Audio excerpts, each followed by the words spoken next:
everybody. Welcome to Brigitting the Gap. I am Bridget Aids. I have an amazing guest today. So if you would, before we get started, would you please subscribe, hit the subscribe button, the like button, and also the bell so you can be notified when my newest show comes on. Thank you. Well, hello, Phyllis. Hello. I'm so happy to have you with me today. Thank you. It's so nice. much. Phyllis, when did we meet? I was trying to remember when we met. We met at Madison's holiday party. That's, oh, yeah. And the food. And the food. Wait, well, of course you bond over food. I mean, breaking bread with people is a way that you get to know people. Right. And then we went to lunch, and then you saw me do a presentation at another networking organization. Oh my gosh, yes. Yeah. So I feel like we're already old, spirited friends. It was meant to be. Absolutely. Yeah. So, Phyllis, the reason why I wanted you particularly to be on the show is, first of all, I love your belief system in networking, how you made it philanthropic and non-for-profit. So I do want to talk about that for sure. But I love you and your husband's story. I mean, how many businesses you own and where. So can you just tell us a little bit about you and how you found Denver? How we found Denver. Oh, I would jump right to that. Do whatever you want. This is our show. You can do what you want. Yeah, we are New Yorkers. But a few years back, my daughter was getting ready to graduate college. And my husband and I said, we could go anywhere now. We could run our businesses basically for from free. Anywhere. For free.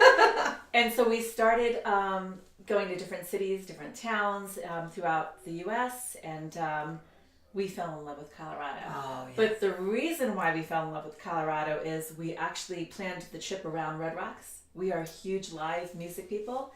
And we went to Red Rocks. We were here in Colorado for 8 days. We went to Red Rocks 3 out of those 8 days.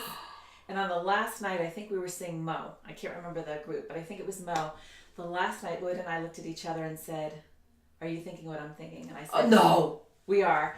And he said, "Let's make it happen." I go, "Let's be here within a year." So we actually, Red Rocks was the driving force. So what's Red Rocks for people that might not know what Red Rocks is? It's an amazing music event venue. Outdoor amphitheater? Right. And it is known to be, I think, the second best amphitheater in the U.S. It's beautiful, you guys. Look it up. Gorgeous. Look it up. It is gorgeous. And the homes around there. Do you live in one of the homes around there? No, I'm about 20 minutes from there. Said you're my new friend now. I'm in a very suburb area, but boy, Red Rocks is really it's beautiful. So gorgeous. Yeah. It is absolutely stunning. And it's all by nature too, isn't it? Everything's cut out into the rocks. Yeah. It's crazy. Yeah. That's awesome. Yeah. So what are some of your businesses that you have?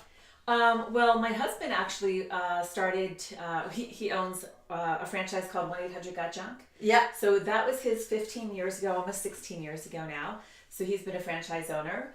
And then about 3 years ago, almost 3 years ago, we bought another franchise called USA Insulation. And we re-insulate homes from the outside. But our territory is only Long Island. That's where we own. Wow. And so, but you're here. We're here. So you have good people running it. We have very good people running it. We have great employees, good management. That's key. Yeah. That is key. There's always issues, but of course, that's what has given us the opportunity to relocate. And then here, Lloyd is actually a full-time, I would say, kind of, title insurance guy. Okay. So he did that back east as well. He handles national and local accounts. And so he's really made a really great connection with Homestead.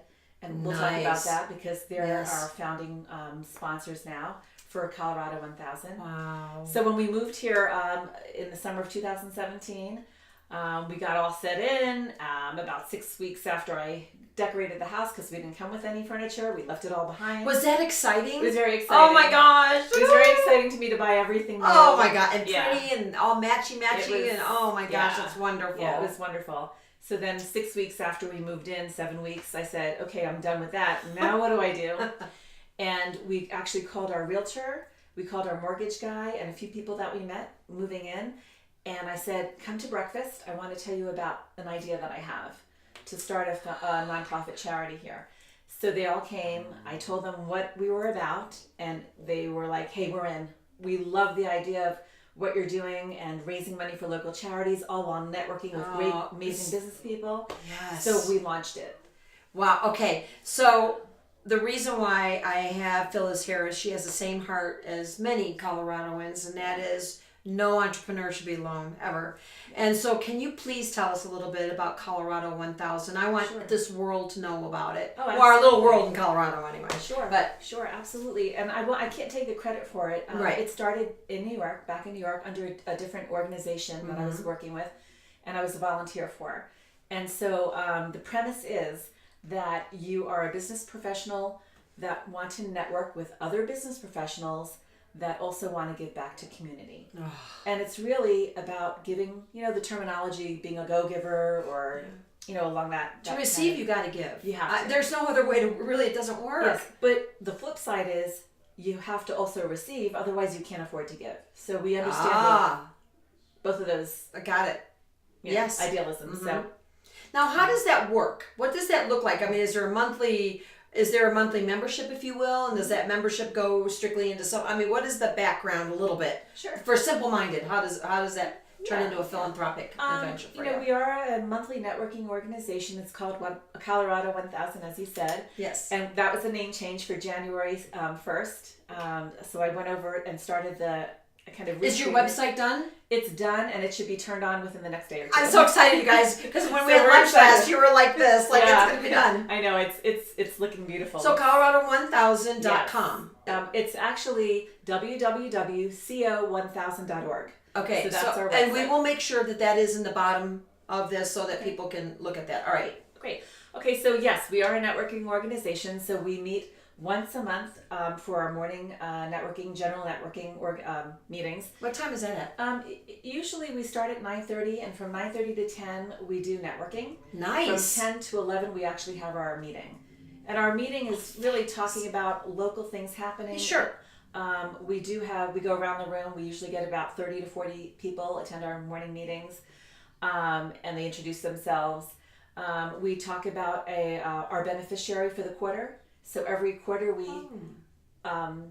vote on a new beneficiary. We have to do all the background information and check and all the due diligence. And that means a non-profit that you're necessarily supporting. Yeah. So this is serious. You don't just, if I say I have an organization, you go, oh, here's $30,000. It's not like that. No. You need to be legit. Yeah. And okay. Yeah. So we actually look at ourselves as a pass-through. We are a 100% pass-through organization. Wow. That's what Colorado 1000 is.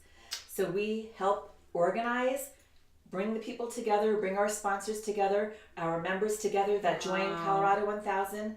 And they come to our events, and they come to our morning meetings, and they come to our monthly happy hours, and we all get to know each other. But instead of going to a networking event and handing over money for that particular event, our members, we call them supporters now, actually will give us $33 a month, and we pool that $33 a month together. So every quarter, everyone's money is pooled together, and we hand it over to our chosen beneficiary of that quarter.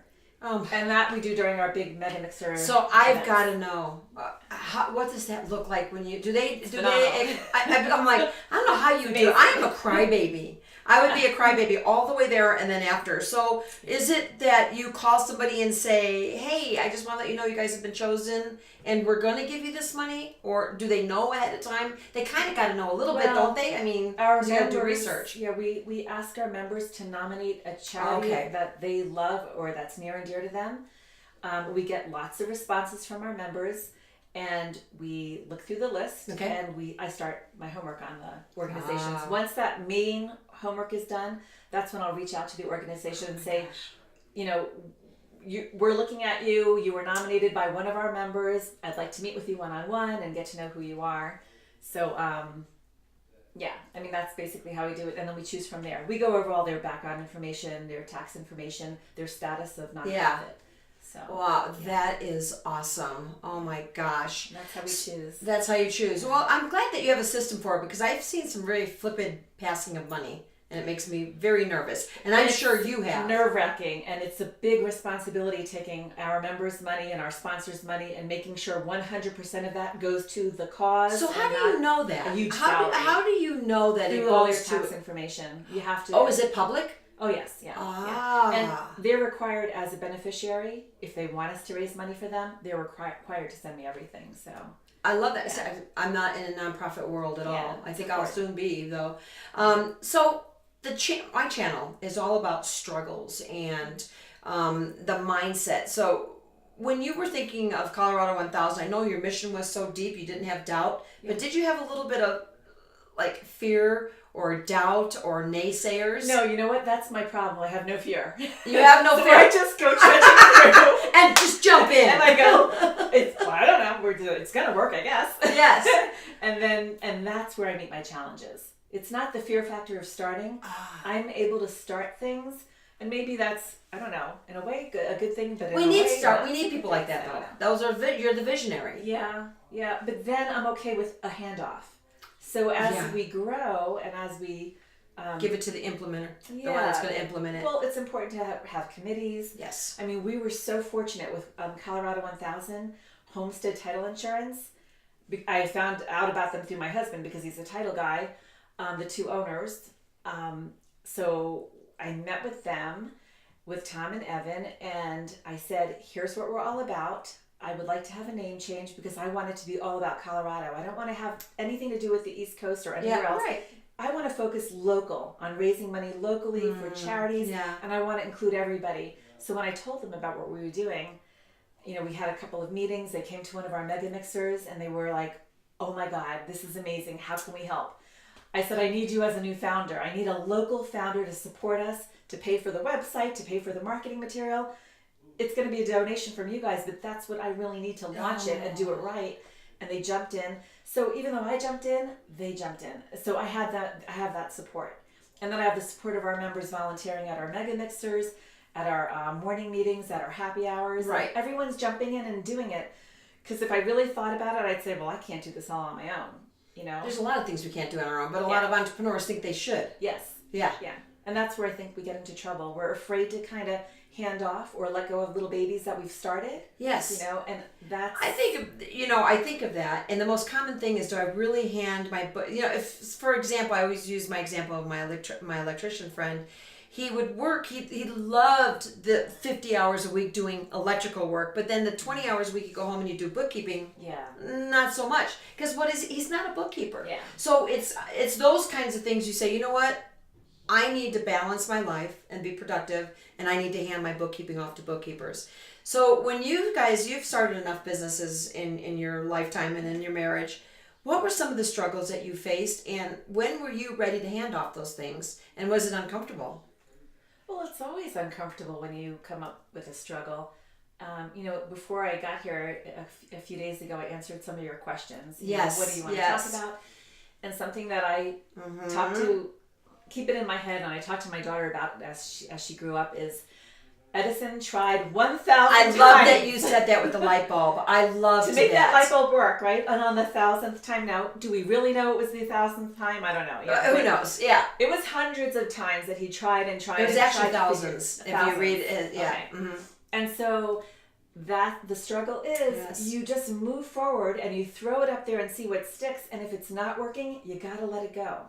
You gotta let it go. And it's interesting. I find that people that do what they passionately want and desire, they're willing to face all the fears, they're willing to face all the naysayers, and I'll be darned if they don't come out smelling like a rose, because they're not going to give up on what you believe in. Yeah. And if you really want to be something bad enough, you could find a way and make a way. Absolutely. Yeah. Absolutely. And so have you ever had naysayers in your life? Have you ever had people go, really? Seriously?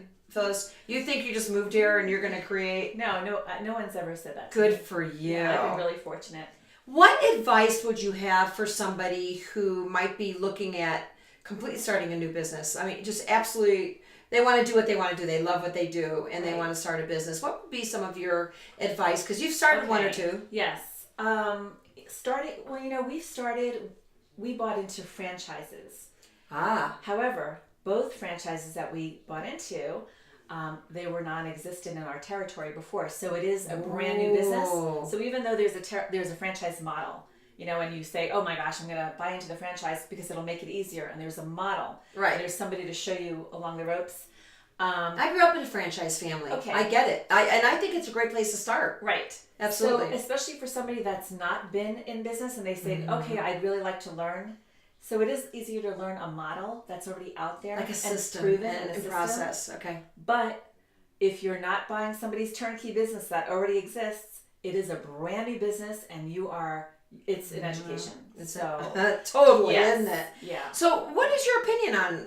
Obviously, you're a franchise. You and your husband are very franchise minded. Yes. What is your opinion on that? Do you think that's a good way for people to start with a franchise? Well, I think everybody's very different. I mean, Yeah. I don't think my husband or really thought about it 15 years. Oh, I'll buy the franchise. At 18 years old, he was in business as a realtor with his father. Wow. And then did real estate, went into mortgaging because he's very good with numbers. And then he owned a property, and his tenants left him a mess. Oh. And he couldn't get somebody to come and take it out, the mess. Oh, so I got junk. So he thought, hey, this is a great business, and started doing his homework, and somebody that he knew, was involved with it. And he said, you know what? I can see where you can make money. It's a service industry. Look what I had to go through. I couldn't even get somebody to show up. And that's so true. And when they showed up with a crappy truck that was uninsured. And he goes, New New York, Chicago, I get it. Yeah. So you never know what path you're going to be on. So he was always an independent business owner. Uh-huh. But then out of necessity, it became into the franchise that he purchased. Wow, Yeah. that is cool. So tell me, what does your life look like as an entrepreneur? What do you love about being an entrepreneur? I love the freedom. I love the flexibleness of it all. But, when I think about where I am right now today, I'm just so happy to be in Colorado. Aww. It feels like such a fit for us. It's a different way of life. I feel like we can get out and we could do a lot of walking, a lot of hiking, a lot of live music, as we said. Yes. There's so much of it in this area. What's your type of music you like? We love everything. You love everything? I love everything. Yeah. My husband loves a lot of jam. We do a lot of funk, a lot of blues, classic how rock. fun. It's Whoever's there. Yeah. And if it's some music you don't like, you learn about it. We learn about it. Yeah, that's awesome. I love that. Yeah. Yeah, I agree with you. I think time freedom. Yes. I work hard and I play hard. Yeah. And I don't think a lot of people can do that in a regular 9 to 5. And there's nothing Yeah. wrong with the 9 to 5. Yeah. I just want everybody to know. I had somebody made a comment the other day. What are you, anti-job? I'm like, oh, absolutely not. This is an entrepreneurial station. Right. And so I agree with you. Having flexibility and freedom. Like last week, my husband walked in the office and said, what do you got this afternoon? And I said, nothing. He goes, let's go play. Right. Who can do that? Who Or can do that? if you choose not to work from 12 to 5 and you say, you know what, I'm a late night owl anyway, I'll work from 9:30 to 12:30. Do you know what my favorite time to work is? Sunday morning. Yeah. I don't know what it is about Sunday morning. I get my cup of coffee and I'm like, boom! I could do a week's worth of work on Sunday morning for 2 hours. Yeah. Because I don't have work on my mind. Right. I don't have anything on my mind. I had a day off and chilled out. So Yeah. that's The awesome. flexibility is great. But you have to be accountable for you because you're the only one, not the only one, but you're Right. the one running the show. So Right. it's all about accountability and getting the work done that you have to get done, but you do it within your time frame. Of what Absolutely. Works for you, So how do we get more entrepreneurs completely aware of Colorado 1000?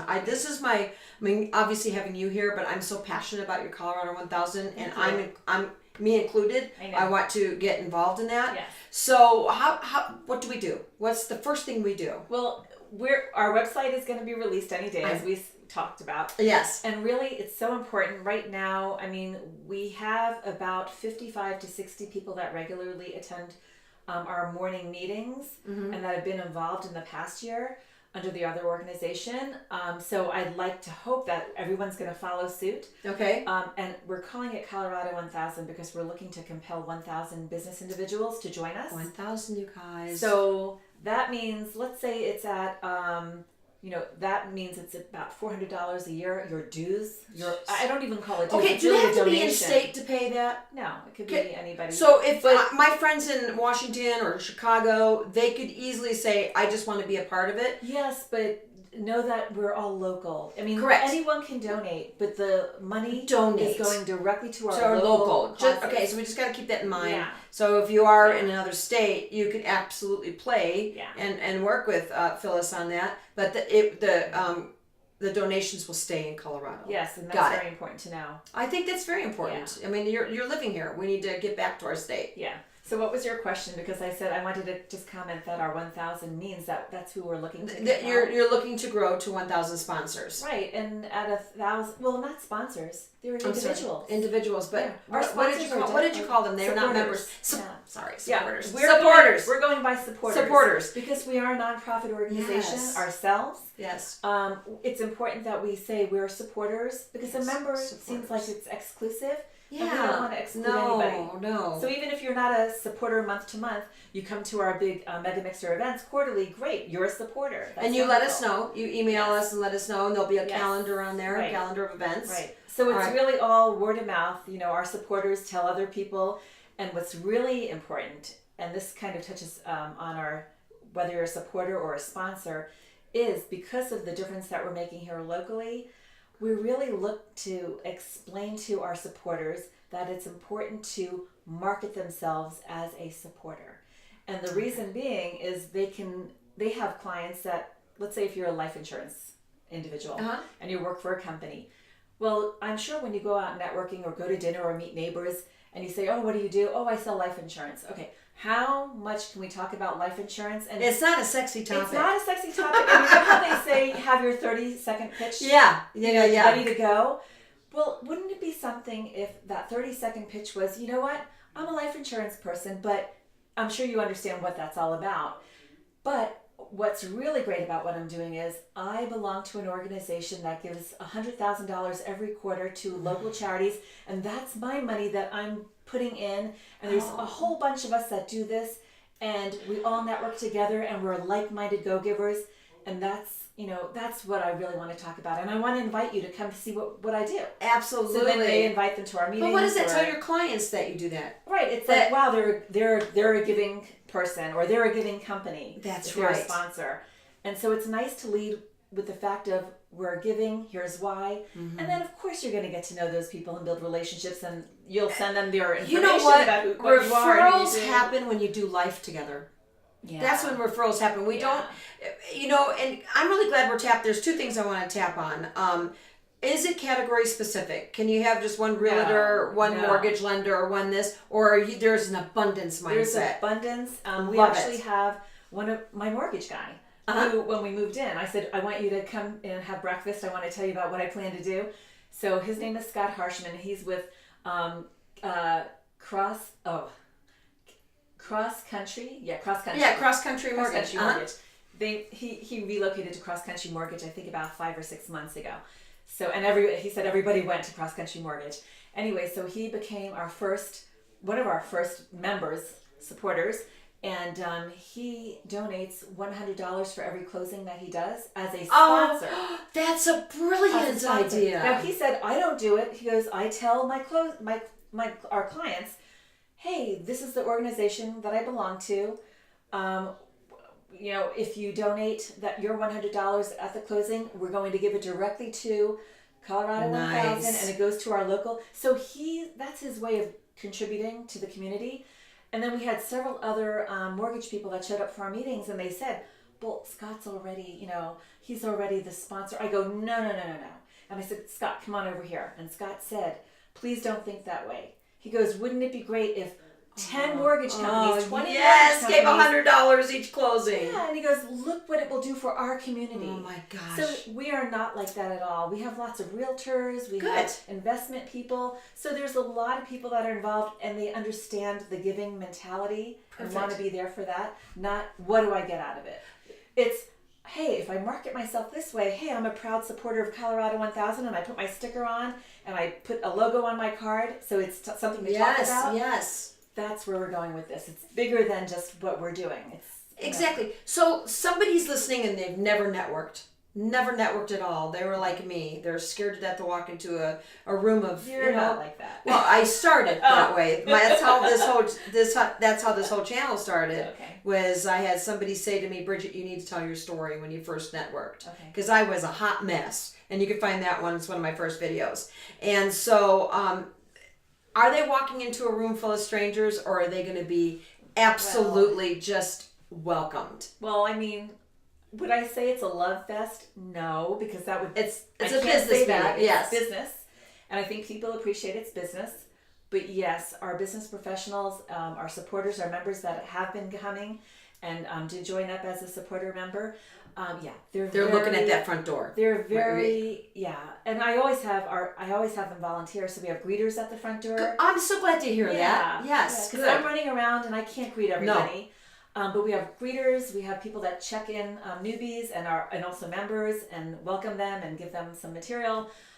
There's never any to come in here you have to join. It's none of that. Okay. It's you come to a couple of meetings. If it feels like a fit, become a member. Great. We don't want you hanging around for too long because you're. Well, you got to save room for those we that need people that want to absolutely be supportive and make their donation. They're $33 a month, and build that. Well, it's a purpose-driven. It's purpose-driven, yes. It's But there's plenty of networking organizations. You could go have breakfast or a happy hour, and you either pay your fee or pay it to them, and that's it. And that's fine. And that's fine.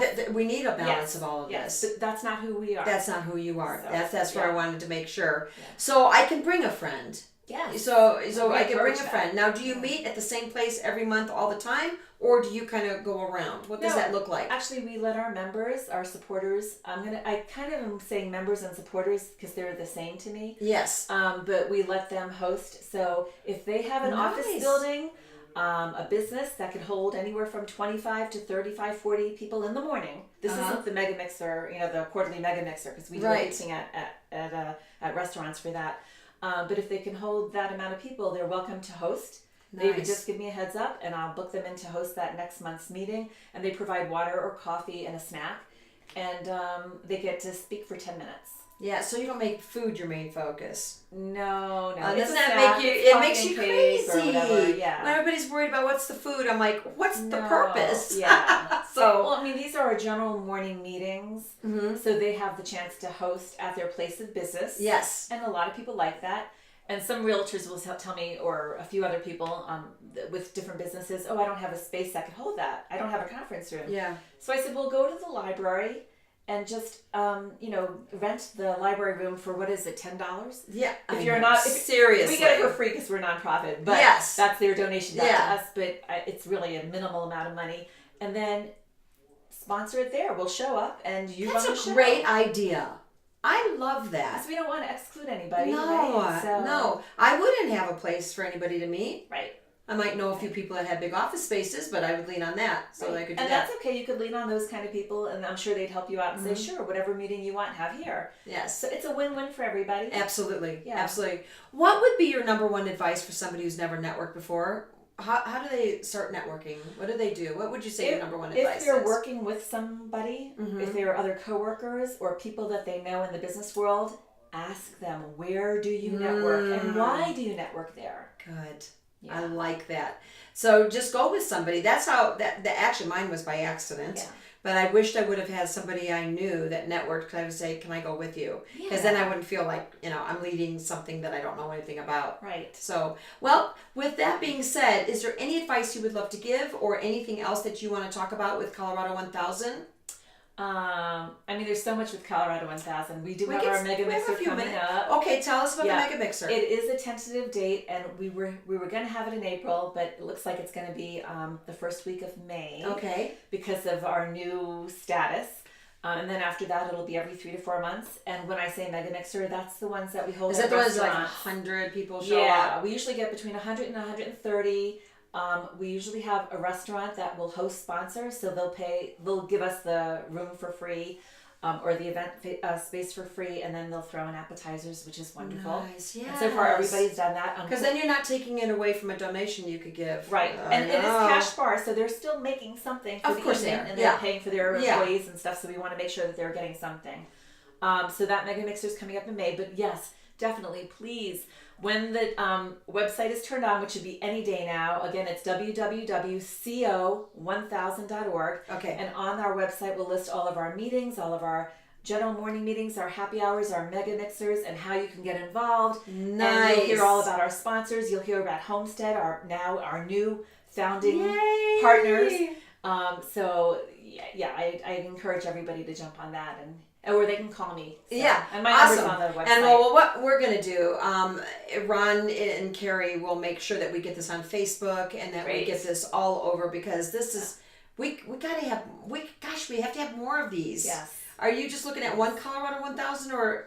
Well, Colorado 1000 is covering all of Colorado. Oh, now. okay. I thought maybe. Unlike the other organization that I there's was, not chapters everywhere. Right. It's just one. it's one. Good Lord. And we will have. I mean, eventually, I guess you could call it a chapter because I don't know if everyone in up north is going to want to come down to downtown Denver or whatever. But I think I don't want to jump the gun. No, So we're going to no. see how it goes. I'm just a big But thinker. Colorado's a big place. It is. So- Well, it's big and divided. Yeah. Yeah, it is very divided. Not divided by people, but No. divided by location. I mean, it really Yeah. is sporadic. Yeah. I mean, we're close, but we're not close. Yeah. Yeah. And even some of our events we've held downtown in downtown Denver. Nocturne Jazz Club is one of them that hosted last year. Uh-huh. We had a nice turnout for that. And then some of the restaurants, Uncork Kitchen. We had Brothers Bar and Grill. We have one that I can't release yet because we're in the works, and that's going to be our May one at a beautiful location. So hopefully everything will work that's out for awesome. that. So yeah, so we're trying to spread it around a little bit and just reach everybody and anybody that we can.